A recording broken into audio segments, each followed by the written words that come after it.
गंगा दशहरा के पावन अवसर पर भव्य आरती की गई, क्या जी। संदेश बक्सर से? जय श्रीमन्नारायण। हमारा बक्सर बड़ी श्रेष्ठ है और देखा जाए तो गंगा का प्रकट उसमें निमित्त मात्र हमारा बक्सर है, क्योंकि भगवान वामन के चरणों से निकली हुई गंगा है, इसलिए आज भी हमारे बक्सर से ही प्रवाहित होती हैं और वामन भगवान के सामने से।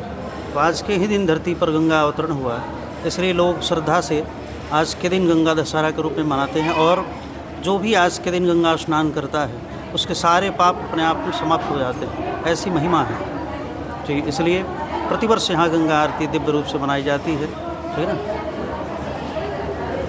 गंगा आरती भव्य तरीके से की गई, हर साल की जाती है, क्या इसकी मुख्य विशेषता क्या होती है और आज के दिन क्यों की जाती है? गंगा तो सब माँ है, सारी दुनिया की माँ है और दो दीपो ज्योति परम दीपो ज्योति जनार्दन है। दीपक तो साक्षात भगवान नारायण ही है और नारायण के चरणों से ही निकली गंगा है, इसलिए अपने आप में गंगा की दिव्य आरती की जाती है, ठीक है। इतना भीषण गर्मी पड़ रहा है बाबा, इसको लेकर क्या किया? अब गंगा मैया से हमने आग्रह किया कि मौसम को सुधरे, ठीक है ना। अब बादल होना शुरू हो जाएगा, बारिश तो कुछ दिनों बाद होगी लेकिन बादल अब लगना प्रारंभ हो जाएगा जी।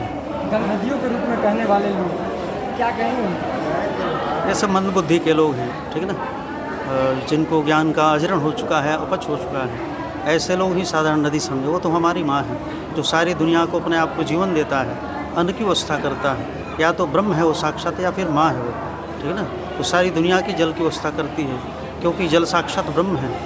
आप गंगा को माँ मानते हैं? माँ मानते नहीं, माँ है ही हमारी जहाँ चातुर्मास आदि होते हैं वहाँ गंगा स्वयं प्रकट हो जाती है, या तो आकाशमंडल से आ जाए या धरती को चीरती फोड़ती तोड़ती आ जाए, ठीक है ना। या फिर जो भी हमारे पास केस भी आते हैं, शुगर, कैंसर, टीबी, जो भी हो, बस गंगा स्नान के लिए हम बोलते हैं और 3 आचमन जल बस उसी से ही लोगों का कल्याण हो जाता है। अच्छा, आपको गंगा पुत्र नाम, इसके पीछे क्या क्या है? इसके पीछे बहुत सारे दशहरा जी, इसके पीछे बहुत सारे राज हैं।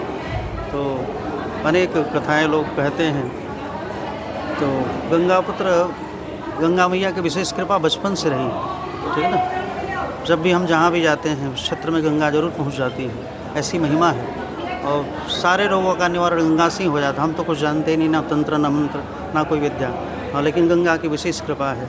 यज्ञ अनुष्ठान में हमारे कुछ हो या ना हो, गंगा की बड़ी विशेष कृपा रहती है, 1 मिनट में सारी व्यवस्थाएँ हो जाती हैं। बाबा जी, कहीं ना कहीं गंगा को माँ लोग कहते हैं, वहाँ पे फिर भी गंगा में कचरा बहा लाते हैं, इस तरीके से ये तो लोगों की प्रवृत्ति को स्वयं सुधारना पड़ेगा, ठीक है ना। जो स्वयं सुधरेंगे तब जा कर के हम तीर्थ के तीर्थत्व को बचा सकते हैं। वो तीर्थ में रहने वाले उनके लिए, यानी कि जो भी कचरा हुआ सब गंगा में नहीं। अग्नि साक्षात ब्रह्म है, आपको अधिक दिक्कत है तो अग्नि में ही जला दो अपने आप में, या ज़मीन के अंदर उसको अपने आप में दफना दें, ठीक है ना। ये नहीं कि सारा कचरा लेके जा गंगा जल में ही अपने आप ही गंगा में प्रवाहित करें, नहीं, ठीक है ना।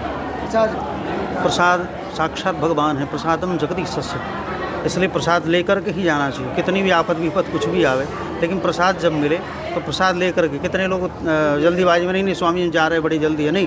प्रसाद का मतलब साक्षात भगवान, और भगवान का कभी अनादर नहीं करना चाहिए, ठीक है ना। हाँ, प्रसाद लेकर के ही जाना चाहिए, क्योंकि प्रसाद रूप में ही परमात्मा आपके अंतःकरण तक पहुँचेंगे और आपका अंतःकरण निर्मल होगा, तब जाकर के परमात्मा की सत्ता नजर आएगी।